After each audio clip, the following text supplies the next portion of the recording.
প্রিয় দর্শক, আসসালামু আলাইকুম। সুনানা আবু দাউদের ৩য় খণ্ড, হাদিস নাম্বার ২৪৬৭। ইতিকাফকারী প্রয়োজনে মসজিদ থেকে বেরিয়ে নিজ ঘরে প্রবেশ করতে পারবে। আয়েশা রাদিয়াল্লাহু তাআলা আনহা হইতে বর্ণিত, তিনি বলেন, রাসূল সাল্লাল্লাহু আলাইহি ওয়াসাল্লাম ইতিকাফ অবস্থায় নিজের মাথা ও আমার দিকে এগিয়ে দিতেন। আমি তার ও মাথার চুল আঁচড়িয়ে দিতাম। তিনি ও দানবীয় প্রয়োজন ছাড়া ও ঘরে প্রবেশ করতেন না। হাদিস নাম্বার ২৪৬৮। আয়েশা রাদিয়াল্লাহু তাআলা আনহা নবী সাল্লাল্লাহু আলাইহি সাল্লামের এই সনদের পূর্বে উক্ত হাদিসের অনুরূপ বর্ণনা করেছেন। ইমাম আবু দাউদ রহমতুল্লাহ আলাইহি বলেন, ইউনুস রহমতুল্লাহ আলাইহি জুহরি হইতে অনুরূপ বর্ণনা করেছেন। অবশ্যই উরওয়াহ ও আমার বর্ণনার উপর কেউ ইমাম মালিকের অনুসরণ করেনি। মামার রাদিয়াল্লাহু তাআলা আনহু, জিয়াদ ইবনে সাদ ও অন্যান্যরা জুহরির মাধ্যমে উরওয়া হইতে আয়েশা রাদিয়াল্লাহু তাআলা আনহু সূত্রে এরূপ হাদিস বর্ণনা করেছেন। এই হাদিসটিও সহিহ। বুখারীতে রয়েছে, মুসলিমও রয়েছে। মুসলিম ও তিরমিজিতেও হাদিসটি রয়েছে। হাদিস নাম্বার ২৪৬৯। আয়েশা রাদিয়াল্লাহু তাআলা আনহা হইতে বর্ণিত, তিনি বলেন, রাসূল সাল্লাল্লাহু আলাইহি সাল্লাম মসজিদে ইতিকাফ থাকা অবস্থায় আমার ঘরের ফাঁক দিয়ে তার ও মাথা আমার দিকে এগিয়ে দিতেন। আমি তার মাথা ও ধুয়ে দিতাম।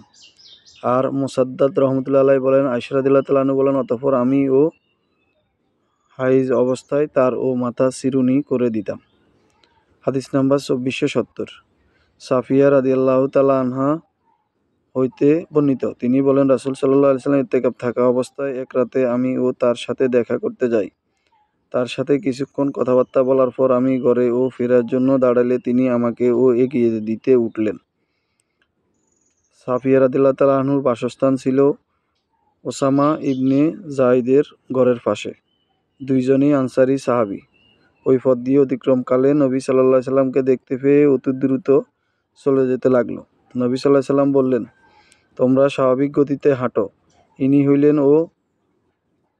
ওয়াইর কন্যা সাফিয়া। তারা বলল, সুবহানাল্লাহ, হে আল্লাহর রাসূল।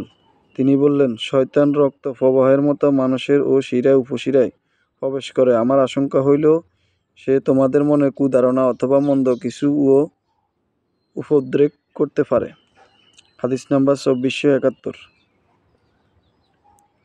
জুহরি রহমতুল্লাহ আলাইহি হইতে এই সনদে পূর্ব হাদিস অনুরূপ বর্ণনা হয়েছে। সাফিয়া রাদিয়াল্লাহু তাআলা আনহু বলেন, যিনি উম্মে সালামা রাদিয়াল্লাহু তাআলা আনহার দরজার নিকট মসজিদের দরজা পর্যন্ত পৌঁছাইলেন, তখন তাদের ও কাছে দিয়ে দুই ব্যক্তি অতিক্রম করল। অতঃপর বর্ণনাকারী উপরোক্ত হাদিসের অনুরূপ হাদিসে বর্ণনা করেন। হাদিস সহিহ তিনটি, ৩০২৮, ২০৩৮ এবং ২০৩৮। মুসলিমে রয়েছে হাদিসটি, বুখারীতে হাদিসগুলো রয়েছে। হাদিস দুইটি সহিহ।